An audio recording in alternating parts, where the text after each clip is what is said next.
तुम यहाँ क्यों आई हो? वो अंकल ने बेटी कहा था इसलिए। बेटी कहा है ना, तो बेटी कहने से बेटी बन नहीं जाते। अल्लाह मेरी बेटियों को सलामत रखे।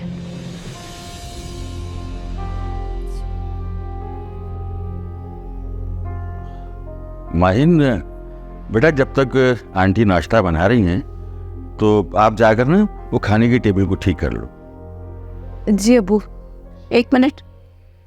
ठीक, ये अब्बू क्या है? कान खोल के मेरी बात सुन लो।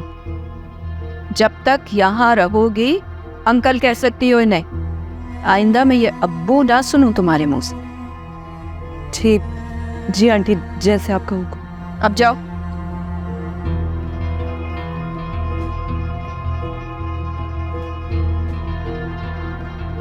इमराना, कभी कभी तुम किस कदर बखील हो जाती हो हैं? अगर वो मुझे अब्बू कह लेती तो इसमें क्या हर्ज है? देखिए, आपने हुक्म दिया कि वो यहाँ रहेगी तो मैंने मान लिया, लेकिन अब मेरी बेटियों की तरह वो आपको अब्बू कहे, ये तो मुझसे बर्दाश्त नहीं होगा। और अजान भी तो है, कितना छोटा सा आया था वो यहाँ, लेकिन अब तक आपको अंकल कहता है। वो चाहता तो वो आपको अब्बू कह सकता था, क्योंकि वो हमारा खून है। और ये लड़की, इस लड़की का तो कुछ पता ही नहीं है। वो जो हमने अजान के रिश्ते के लिए जहाँ कहा था ना, वहां से 2 बार कॉल आ चुकी है कि आज ही रिश्ता देखने के लिए आओ। अब बताएं क्या होगा? तो इसमें परेशानी की क्या बात है? भाई आप समझ ही नहीं रहे। अब रिश्ता देखने जाएंगे तो डिनर कौन बनाएगा? अगर मैं चली गई तो खाना कौन बनाएगा? अगर आप बुरा ना माने तो रात का खाना मैं बना दूं।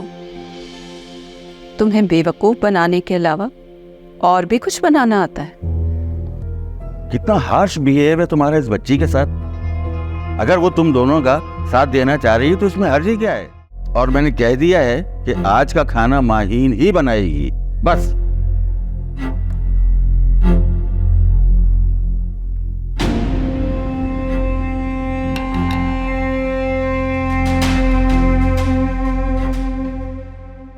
अंकल कुछ चाहिए आप लोगों को? अरे नहीं बेटा, बस। वो खाना सही लगा आप लोगों को? बेटा खाने की क्या बात थी, क्या बिरयानी, क्या पुलाव, क्या कबाब, मजा आ गया भाई। इतना भी कोई आला किस्म का नहीं था, नॉर्मल था टेस्ट। अरे नहीं नहीं भाभी, कि देखो कोई दिल से प्लेट में डाले और दिल से खाए तो क्या बात है भाई। मैं तो कहता हूँ जादू है बच्ची के हाथ में। अरे भाई अरशद, मैं तो कहता हूँ कि ऐसी बच्ची चिराग लेके ढूंढोगे तो नहीं मिलेगी।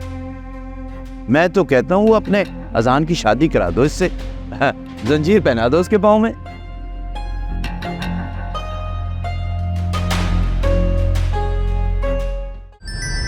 क्योंकि मैं ग्रीन हूं।